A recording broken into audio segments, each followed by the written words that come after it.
नमस्कार, मैं विनोद वैष्णव और आप सभी देख रहे हैं न्यूज़ 21 टीवी एवं पॉजिटिव न्यूज। आज हम मौजूद हैं बीवीएन सीनियर सेकेंडरी स्कूल, ग्राम पंचायत खांबी, होडल विधानसभा, जिला पलवल स्थित। देखिए, दो तीन सवाल प्रमुख रूप से हैं क्योंकि अब एग्जाम का दौर शुरू हो जाएगा। दिसंबर माह है, फरवरी मार्च में एग्जाम शुरू हो जाते हैं, उसके बाद फिर रिजल्ट और बहुत सारी चीजें तैयारी स्कूल 3 से 4 महीने और 6 महीने पहले करना शुरुआत कर देते हैं। हमारे साथ चेयरमैन साहब हैं, मौजूद हैं। सर, एक सवाल है मेरा कि बीवीएन सीनियर सेकेंडरी स्कूल से निरंतर अभिभावक वर्षों से क्यों जुड़ा हुआ? कई तो मामले मैंने ऐसे देखे हैं कि जो स्वयं पढ़ करके गए हैं और आज उनके बच्चे भी स्कूल में शिक्षा ले रहे हैं। क्या वजह सर? अपने परिचय के सबसे साथ। मैं Mohan Sharma, chairman BVN senior secondary school Khambi. मैं पॉजिटिव न्यूज के विद्यालय में पधारने पर यहाँ पर स्वागत करता हूँ। मैं बताना चाहूँगा कि बीवीएन स्कूल बहुत टाइम से बहुत अच्छे रिजल्ट की परफॉर्मेंस देने के साथ साथ cultural activities, sports and moral education के बारे में डिफरेंट तरह से बच्चों के ऑल राउंड डेवलपमेंट पे काम करता रहा है। इस स्कूल का एक विजन रहा है कि बच्चों को पढ़ाने में बच्चा यानी स्टूडेंट्स, पेरेंट्स और टीचर तीनों की एक कोऑर्डिनेशन टीम ही किसी बच्चे के डेवलपमेंट में बहुत बड़ा रोल अदा कर सकती है। अच्छा सर, एक सवाल और है। जैसा कि आपने कहा कि निरंतर अभिभावक इसलिए जुड़ा हुआ है, छात्र इसलिए जुड़े हुए हैं कि हम अलग अलग शिक्षा को अलग अलग तरीके से दिखाने का, पढ़ाने का प्रयास करते हैं। रिसर्च पर अब ज़्यादा ध्यान देते हैं क्योंकि देखिए, ग्रामीण क्षेत्र में स्कूल चलाना और उसके बाद सीबीएसई स्कूल चलाना और निरंतर लगातार स्थिर रखना किसी चीज़ को एक अपने आप में चुनौती मानी जाती है कहीं भी।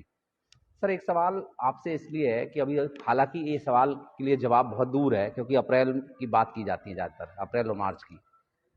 कई स्कूलों में ये देखा गया है कि जब रिजल्ट आता है तो बड़े बड़े फ्लैक्स और बैनर लगा दिए जाते हैं दिसंबर और नवंबर महीने से कि आप एडमिशन स्टार्ट हो गए, आप एडमिशन करा लें, बेहतर रिजल्ट हमारा इतना आया। लेकिन मेरा एक सवाल है आपसे, बड़े ईमानदारी से अगर आप जवाब दें तो, कि मान लीजिए 100 में से 50-80 बच्चे, 90 बच्चे फर्स्ट डिवीजन लेकर के पास हुए, अच्छी बात है, तो बड़े बड़े बैनर लगा दिए। लेकिन मान लीजिए 10 बच्चों के मार्क्स एवरेज रह गए, उसकी जिम्मेवारी स्कूल क्यों नहीं लेता? उन बच्चों के मार्क्स भी तो दिखाने चाहिए स्कूल को कि ये बच्चे मेरी वजह से रह गए हैं। इसके लिए जवाबदेही किसकी होगी? अभिभावक की, स्कूल की, या उस छात्र की? किसी भी बच्चे के रिजल्ट आने में, उसकी परफॉर्मेंस को बेहतर बनाने में और कैरियर बनाने में किसी एक चीज को ही जिम्मेदार नहीं ठहराया जा सकता, बल्कि स्कूल इसके लिए अच्छा इन्वायरमेंट दे, अच्छे टीचर्स दे, अच्छी नॉलेजेबल प्रोग्राम चलाए और पेरेंट्स अपने बच्चे को सपोर्ट करे। पेरेंट्स का बहुत बड़ा रोल होता है किसी बच्चे की परफॉर्मेंस में, और वो बच्चा तो उसमें एक मेन रोल के तौर पे एक्टिव मोड में काम करता है। बच्चा स्कूल की बात को फॉलो करे, पेरेंट्स के प्रति अपना अच्छा रवैया रखे और डेडिकेशन के साथ काम करे, तो तीनों के कोऑर्डिनेशन से ही किसी स्कूल का रिजल्ट या किसी बच्चे का स्कूल अच्छा आ सकता है। अब रहा बात मतलब जिन बच्चों की परफॉर्मेंस नहीं आई है, उनके क्रेडिट की बात, तो यहां पर मैं कहना चाहूंगा कि जब कोई स्टूडेंट्स पॉजिटिवली स्टूडेंट्स को स्कूल की पॉलिसीज को फॉलो नहीं कर पाता, तो उसके लिए मैं चाहूंगा कि कहीं ना कहीं पेरेंट्स को स्कूल पहले बताता है, पीटीएम के माध्यम से उसको अवेयर भी करता है, और कहीं ना कहीं जो तीनों के कोऑर्डिनेशन में, लिंक में कमी रह जाती है, सहयोग में कमी रह जाती है, तो उसके लिए वो तीनों ही लोग, स्कूल भी उसके लिए रेस्पॉन्सिबल कहीं ना कहीं तो रहता ही है और उसके पेरेंट्स और स्टूडेंट्स भी रेस्पॉन्सिबल हो। सर, एक सवाल जो प्रमुख सवाल था ना, मैं वो शायद आप समझ नहीं पाए या मैं समझा नहीं पाया। जैसे कि आपका बैनर है, ये आपका, मुझे बैनर और जो पोस्टर है ये बहुत अच्छा लगा। बहुत अच्छा क्यों लगा? मुझे लगता है कि मैंने 900 स्कूल आज तक सर किए हैं। 900 स्कूल जब से मैं मीडिया लाइन में आया हूँ, ऑन रिकॉर्ड मैंने उनकी खबरें की हैं।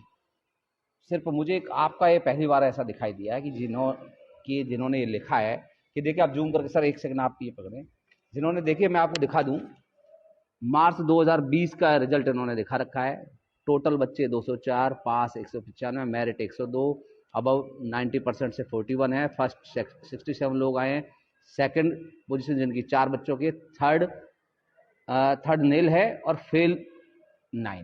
बड़ी ईमानदारी के साथ, बस सर थैंक यू, बड़ी ईमानदारी के साथ इस तरीके से कोई अपने पोस्टर पे फ्लैक्स पे कभी भी रिजल्ट नहीं दर्शाता है। सिर्फ दर्शाएगा कौन, स्कूल वाले किस तरीके के दर्शाते हैं ज़्यादातर कि फर्स्ट डिवीजन, मेरिट, या अगर टोटल मेरिट नहीं होगी तो इस सब्जेक्ट में 96% नंबर हमारे हैं, तो सिर्फ उसको दिखा करके अपना बड़ा बड़ा प्रचार प्रसार किया जाएगा। लेकिन असलियत बहुत कम ऐसे स्कूल वाले दिखाते हैं अपनी कि देखिए हम इस स्तर पर हैं, तभी जब सच्चाई कहीं ना कहीं चलती है तो जब सर ज़्यादा लंबे समय चलती है। तो इसके लिए क्या कहना चाहेंगे? जो आपने बहुत अच्छा दिखाया, मैं बहुत इंप्रेसिव भी हूँ इस चीज़ से, ये अच्छी बात है जो मैंने आपसे सीधा सवाल किया।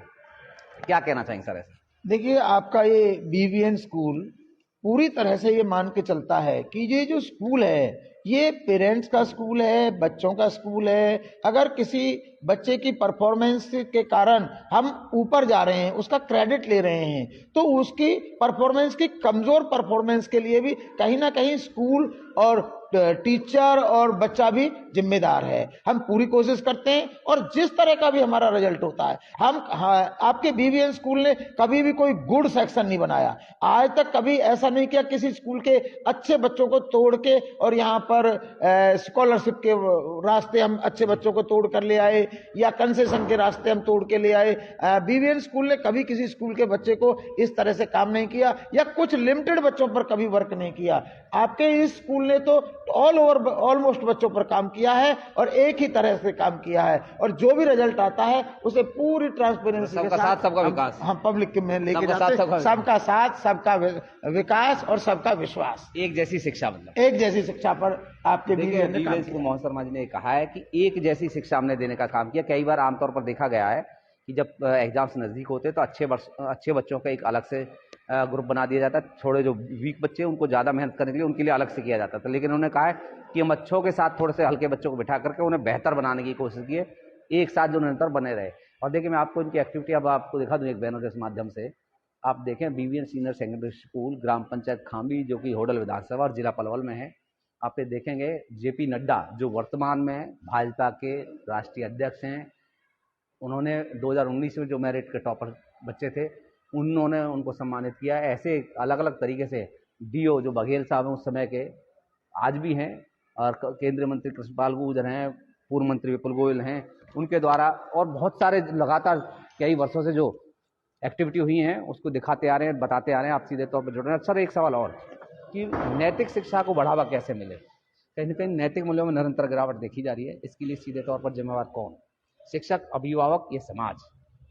नैतिक शिक्षा बहुत ही, अगर हम कहें कि हम किसी बच्चे को एक चीज हमारे लिए सबसे ज्यादा जरूरी है तो वो है मॉरल एजुकेशन। अगर किसी बच्चे का मॉरल कैरेक्टर डेवलप किया जा रहा है तो ही उसकी प्रॉपर एजुकेशन का कोई मायने बनता है। इसी तरह अभी आप देखेंगे कि ओस्मा बिन लादेन भी एक केमिकल इंजीनियर थे, लेकिन उन्होंने अपनी एजुकेशन को यूज किया पब्लिक के नरसंहार के लिए, पतन के लिए, विनाश के लिए। और इसी तरह doctor Bhabha, doctor APJ Abdul Kalam, उन्होंने पॉजिटिविटी के लिए यूज किया, तो उन्होंने देश की रक्षा के लिए परमाणु बम बनाए और मिसाइल बनाई, तो उनकी पहचान अलग तरह से हुई। इसी तरह किसी भी स्कूल का सबसे बड़ा रोल होता है बच्चे के मॉरल कैरेक्टर को डेवलप करना, और इसमें पेरेंट्स का भी बहुत बड़ा रोल होता है कि वो बच्चे से अच्छी बात करें, अच्छी अच्छी उन्हें स्टोरी बताई जाए, महापुरुषों के साथ उसका इंट्रोडक्शन हो। और स्कूल का भी बहुत बड़ा रोल होता है कि स्कूल अच्छे महापुरुषों के साथ बच्चों के माइंड को अटैच करने का काम करे। जी चलिए, धन्यवाद। आप सीधे तौर पर हमारे साथ जुड़ रहे हैं बीवीएन सीनियर सेकेंडरी स्कूल ग्राम पंचायत खाबी से, बहुत बहुत धन्यवाद। और आगे भी अगर कोई सवाल आपका हो गुरुजी से पूछने हमारे माध्यम से, तो आप कमेंट बॉक्स में अपना सवाल डालें, हम आपके सवाल का जवाब जरूर दिलवाने का काम करेंगे। बहुत बहुत धन्यवाद।